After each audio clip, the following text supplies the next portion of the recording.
ಹೆಚ್ಚಾಗಿ ಬರ್ತಾ ಇದೆ ನೋಡ್ರಣ್ಣ. ನಾನು ಅನ್ನುವುದು ಅಹಂಕಾರದಿಂದ ಕಲಿಯೋ ಕಾಲಗಳು ಹೆಚ್ಚಾಗುತ್ತೆ ನೋಡ್ರಪ್ಪ. ಇದೇ 2026 ಕೇಳಿ, 6 ಕೊಳಗದ ಬಿಸಿಲು ಸಿಡಿಲಿದೆ, 3 ಕೊಳಗದ ಮಳೆ ಇದೆ, 9 ಕೊಳಗದ ಗಾಳಿ ಹೆಚ್ಚಾಗಿ ಬಂದಿದೆ ಕೇಳಿ. ಇದೇ ದಿನಗಾಲದಲ್ಲಿ ಒಂದು ಪರದಿಕ್ಕು ನೋಡ್ರಿ, ಒಂದು ದಿಕ್ಕಲ್ಲಿ ಬರಗಾಲದ ಪ್ರಯೋಗ ಇದೆ, ಮತ್ತೊಂದು ದಿಕ್ಕಲ್ಲಿ ಅರ್ಧಂಬರ್ಧದ ಬೆಳೆಯೋಗವಾಗುತ್ತೆ ನೋಡ್ರಿ ತಮ್ಮ. ಹಿಂಗಾರು ಒಂದು ಭಾಗವಿಲ್ಲ, ಅರ್ಧ ಭಾಗವಿದೆ. ಹಿಂಗಾರು ಮಧ್ಯ ಭಾಗವಿದೆ ನೋಡ್ರಿ. ಆಳು ಅರಸನಾಗಬೇಕು, ಅರಸು ಹಾಳಾಗುವಂತ ಕಾಲಮಾನಗಳು ಬರಬೇಕು ನೋಡ್ರಪ್ಪ.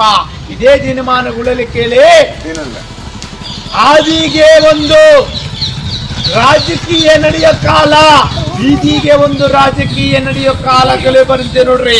ಆ ಕಾಲದಲ್ಲಿ ನೋಡ್ರು ಸುಂದರವಾದ ಮಹಿಳೆಯೋ ಕಂಡರೆ ಅಂಗಾಂತರಗಳು ಕಿತ್ತು ತಿನ್ನುವಂತ ಕಾಲ ಬರ್ತಾ ಇದೆ.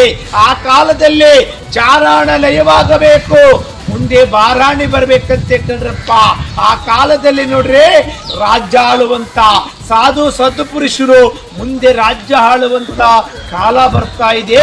ಆ ಕಾಲದಲ್ಲಿ ರೈತರು ಬೆಳೀತಕ್ಕಂತ ಬೆಲೆ, ರೈತ ಬೆಲೆ ಕಟ್ಟುವಂತ ಕಾಲಗಳು ಬರ್ತಾ ಇದೆ ನೋಡ್ರಪ್ಪ. ಮುಂದೆ ಇದೇ ಕೇಳಿ, ಅಡಿಗೆಯು ಕೆಟ್ಟರೆ 1 ದಿನದ ನಷ್ಟ, ಆರಂಭವೂ ಕೆಟ್ಟರೆ 6 ತಿಂಗಳ ನಷ್ಟ, ವಿದ್ಯೆ ಎಂಬುವುದು ಕೆಟ್ಟರೆ ಜೀವನ ಪೂರ್ತಿ ನಷ್ಟ ಕಂಡ್ರು ತಮ್ಮ.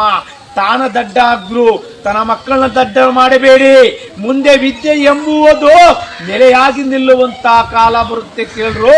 ಮುಂದಿನ ದಿನಮಾನಗಳಲ್ಲಿ ನಾನು ಅನ್ನೋ ಅಹಂಕಾರ ಅಡಿಗೆ ಹೋಗುತ್ತೆ. ಈ ಊರಿಗೆ ಒಳ್ಳೇದಾಗ್ಲಿ, ಕೇರಿಗೆ ಒಳ್ಳೇದಾಗಲಿ, ಈ ಕಡೆ ಕಲ್ಲು ಪಾದಕ್ಕೆ ನಮಸ್ಕಾರ ಮಾಡಿ ಮುಂದಿನ ಬೀದಿಗೆ ಹೋಗ್ತಾ ಇದೀವಿ. ದಾನ ಧರ್ಮ ಮಾಡಂತ ಶರಣರು ದಾನ ಧರ್ಮ ಮಾಡು. ಶಂಭೋ ಶಂಕರ.